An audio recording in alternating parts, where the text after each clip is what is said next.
So, if you're someone who treats rest as optional and not required, this one's for you. On this Mondays with Maura and Nikki, I want us to finish up our fourth part in the four-part recalibration series talking about rest and why it's so important.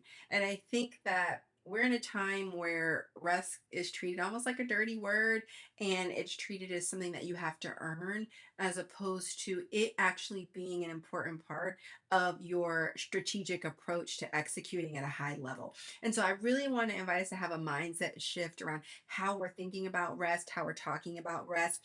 As I said, it's a four-part series. So if you haven't seen parts one, two, and three, definitely go back and watch those. But when we're talking about rest, I want us to kind of start with thinking about like what is rest. And so when you think about rest, it's intentional pauses and stillness. It's you taking that kind of step back and allowing your body to not be in motion, to not be actively laboring, to not be engaged in some strenuous activity. It can also be kind of that stillness and rest or inactivity as it relates to like mental work and labor and the load that you're doing there.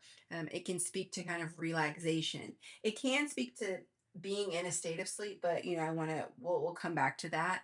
But it really is about taking a step back and giving yourself this space to breathe and to really lock into having a level of peace of mind and spirit.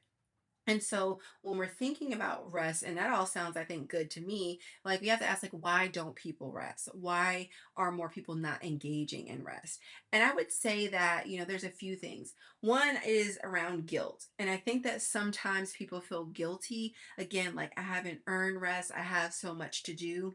I see a lot of times with a lot of my kind of clients, because they already feel behind. It's almost like if I rest, I'm just putting myself further behind the eight ball than where I already am. And so I think it can drum up a level of stress and anxiety on that front. I think there's a fear. There's a fear of what am I missing out on? Like if I don't keep going, going, and going, like and get this done, then I'm not going to be ready for the next thing. Worrying or having a fear about being perceived as lazy, maybe having a fear of again like getting farther behind, but not like so just on the work front, but just like behind this kind of proverbial imaginary goal line or goalpost that people think exists. And part of that comes from comparison. And I think that especially in this digital age with social media, a lot of times we're calibrating based on what we see or what we perceive that other people are doing. And that's crazy work. Like that is crazy work because first of all, with social media, a lot of these accounts and these lives are very curated for consumption. And so it's a mistake to assume that they're actually all living on these schedules that they're promoting, or that they're even healthy or happy if they are. And what I want us to think about is like if you ever spend time kind of digging into a lot of CEOs or billionaires or very, objectively successful people, you see that they rest, like they build rest into their schedules. And so I want us to avoid the idea that rest and success don't go hand in hand because they actually do. And it's really important for us to kind of like lean in there. And so if you think about the flip side, like why should people rest? I think there's a few things. Like one, it provides an opportunity for resets. And so when you're thinking about resets, take that like like it's like oh I'm just going to take a beat, and it's really giving yourself and your body the opportunity to reset and return to a place of just like peace and calm and more like the status quo. It allows your body to release some of whatever's been built up, so whether that's tension or stress or anxiety or even emotions. Like when someone's like, if you get really upset, you're really frustrated, you're really angry, people are like, go take a walk, go just do some breathing exercises. Why? Because it allows you to release some of that built up emotion so that you can come and re engage. It allows you to release some of the exhaustion that you're feeling. It also allows you to recharge. So I think rest is one of those things where we underestimate like the human body and how powerful it is. But when you rest, you're simultaneously allowing your body to like recharge like a battery, and also like refuel. And so it's doing what it needs to do in terms of being able to refuel you and replenish you and recharge you, but also like release what you don't need. And so the ability for it to kind of restore you to a place of kind of equilibrium is is amazing, but most of us don't actually let it do that. And the reality is, when you rest, you put yourself in a position to like have accelerated output. Because sometimes, and I know this feels like controversial, but you have to slow down to speed up. Like, so you have to give yourself a mental break and a mental opportunity to recharge, or a physical opportunity to recharge, in order to get the maximum output. It's like if you're going to the gym, why you have to have a rest day, because your body needs an opportunity to recharge. And like, you keep going, going, going, more than likely you're just kind of putting yourself on a path to injury, as opposed to reaching that next level of achievement.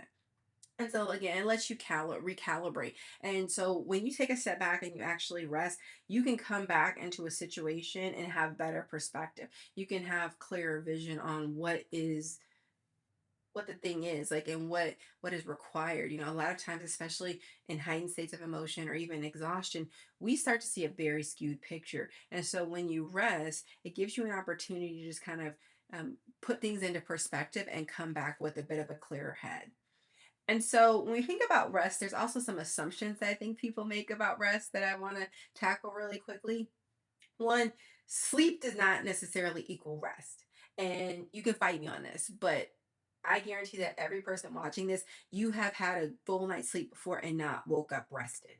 And so you still woke up exhausted, you still woke up anxious and things. And part of that sometimes is because we haven't actually gotten stuff off of our mind to allow us to rest. So yes, sleep can be a form of rest, taking naps can be a form of rest. But I think what I'm trying to hone in on here is that people often are equating like rest is like, I have to go sleep, and you can rest awake. There are different ways to rest, and we'll talk about that. And so I just want you to think about that as we move forward.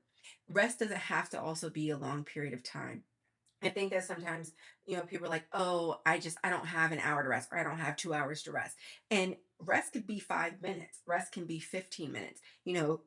Excuse me, really start to think about, how can I structure and integrate like different varying degrees of rest into my calendar. And so yes, for some people, on some days that may be like an hour nap, but on other days that may be like a 5-minute walk, or it may just be doing 5 minutes of breathing exercises. And so when you start to kind of reset what rest actually looks like, you find ways and pockets of time that you can actually add it into your calendar.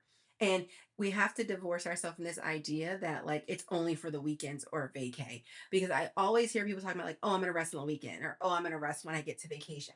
But there's like so many days and so many hours between every kind of weekend that's coming up and every vacation.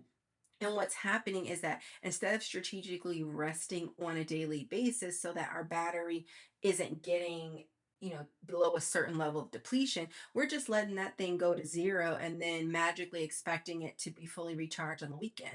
But then the reality is, on the weekend, we're ripping and running, we're doing all the things. There's this whole like, oh, I work so hard, so now I got to play hard on the weekend. And so where's the rest? Like, where is the rest? And please don't come for me talking about, I'm so rested after I've been out Sunday fun day and all weekend, because you're not. You're not. And I'm not saying that you shouldn't have those things. I'm just simply saying that you have to have rest in order to replenish yourself. And we have to start being honest about what that looks like. And so, some examples of that, it might just be like taking a walk, having some reflection time. So, reflection time is a way for your brain, and it kind of goes hand in hand with daydreaming, but like sometimes it's just like journaling, it's just sitting and just having quiet and letting your mind wander a bit. It may be reflecting on certain things that are going on, but not things that stress you out, just like visioning for yourself, but giving yourself time, to daydream. Sometimes reflection time or thinking time can be, there's something that has been nagging at you, so actually giving yourself the space to kind of just problem solve it uninterrupted, and to do that with intention. It could be taking a nap. It could be device free coffee or lunch. And I say this on purpose because, people think like, oh, I just rested because I took a break, but you were on your device. And there's something, just with scrolling and doom scrolling, there is a level of stimulation that's happening. There's the seeds planting that being planned that we don't even always think about the comparison, about the I'm not doing enough. And so a lot of that, even if you're taking a break and having coffee, but you're on your device, you're still stimulating yourself. You're still not resting.